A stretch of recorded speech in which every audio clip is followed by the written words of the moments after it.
জাদুমন্ত্রের সামনে এসে যাচ্ছে গায়ের রঙের সাথে মানানসই ফাউন্ডেশন ও লিপস্টিকের রং। কৃত্রিম বুদ্ধিমত্তার সাহায্যে রোবটই জানিয়ে দিচ্ছে কোন শেডটি কাকে সবচেয়ে মানাবে। মেকআপ প্রেমীদের কাছে এই রোবট যেন আলাদিনের চেরাগ। প্রসাধনী কেনার ক্ষেত্রে সবচেয়ে বড় সমস্যা হচ্ছে গায়ের রং অনুযায়ী ফাউন্ডেশন, কনসিলার ও লিপস্টিক খুঁজে পাওয়া। হাজার হাজার টাকা খরচ করেও মন মতো মেকআপ অনেকেই খুঁজে পান না। তাই সকলের প্রয়োজনকে মাথায় রেখে দক্ষিণ কোরিয়ার সবচেয়ে বড় প্রসাধনী উৎপাদনকারী প্রতিষ্ঠান আমোর প্যাসিফিক বাজারে এনেছে এই এআই ভিত্তিক মেকআপ উৎপাদনকারী রোবট।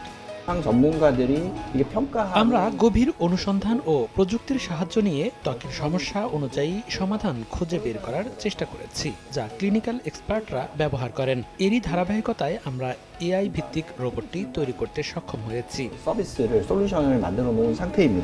নগদের কাছে সব গ্রাহকই প্রিয়, তাই তো সারা দেশে ক্যাশ আউট চার্জ সবচেয়ে কম।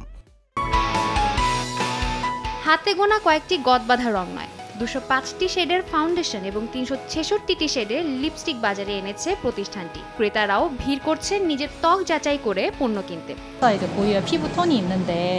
মেকআপের প্রতি আগ্রহ থাকলেও নিজের জন্য পারফেক্ট শেডটি খুঁজে পাওয়া আমার জন্য কষ্টকর, কিন্তু যেহেতু একটি যন্ত্র কাজ করে দিচ্ছে তাই এতে ভুল হওয়ার সম্ভাবনা কম। নতুন এই প্রযুক্তির সুবাদে 2028 সাল নাগাদ প্রতিষ্ঠানটির ব্যবসা দ্বিগুণেরও বেশি বৃদ্ধি পাবে বলে আশা করছে কর্তৃপক্ষ। এই প্রযুক্তি রোবোটিক্স ক্যাটাগরিতে consumer electronics show 2023 innovation award লাভ করে। সাদিয়া তাসনিম, সময় সংবাদ।